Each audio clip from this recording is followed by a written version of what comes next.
So let's look a little bit more at the monetization of podcasts. What are the different ways to monetize a podcast? And we're not talking about a get rich quick scheme here. Right. You're playing long games. What are some of the ways you can monetize a podcast? And then we'll talk next, maybe about how to grow your podcast audience. But firstly, so what are the different ways people can monetize a podcast? Don't fall into the trap of thinking you have to have a ton of advertisements on your show, because harkening back to what I said earlier about listener experience, put yourself in the listener's shoes. If you were listening to a half an hour podcast and 5 to 10 minutes of that was nothing but ads, you'd hate that podcast and more than likely wouldn't tune into the next one because there's too many advertisements. Yeah. So you have to think about listener experience when it comes to that, because advertisements are a way that you can monetize. And that's typically where people want to go in regards to monetizing and getting big sponsorships, things of that nature. Now, with the advertisements, there are processes within some of these host platforms where they'll put ads for insurance companies and big name brands that will just automatically get inserted, but you'll get paid pennies on the dollar based on the number of downloads that you get for that podcast. So if that's important to you, you can go that route. I think it's much better you could produce an advertisement for yourself. If you're a brand and you're doing a podcast, run a 30-second ad about a service you offer. That's one way to monetize, because it doesn't have to happen on the podcast platform. If you're communicating with your audience through a stellar podcast and they also learn that there's a service that can help them solve some problems and you're that resource that's going to help them, they may come to you and give you their business. You just monetize your podcast by doing that. Yeah. Another big strategy that people incorporate is signing up with affiliates or partnering with affiliates.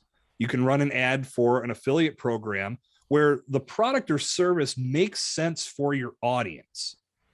That's one of the big drawbacks to running advertisements. If you're a marketing podcast and you start seeing ads for Geico and Liberty Mutual, and again, you start throwing out companies that are running ads in every location of the world, it starts to feel a little diluted.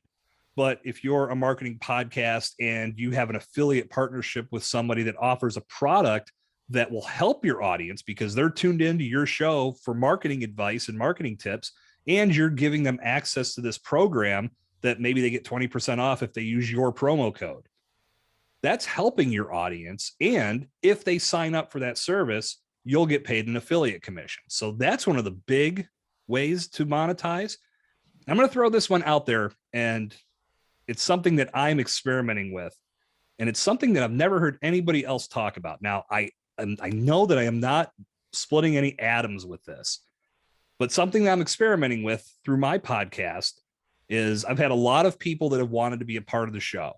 And because of that, my schedule was booked out all the way into October, which as we sit and speak today, Jeff, it is just at the end of June. So for me, that's very good to have that much content that I know is coming. But for people that are looking to use podcast interviews for marketing material, they may want to have their shows released a little sooner. And I even had a couple people ask me, that's the soonest I can get on the show? I'd rather be on sooner with you. So I offered to say, listen, I can offer you an earlier spot, and there's a small fee attached to it.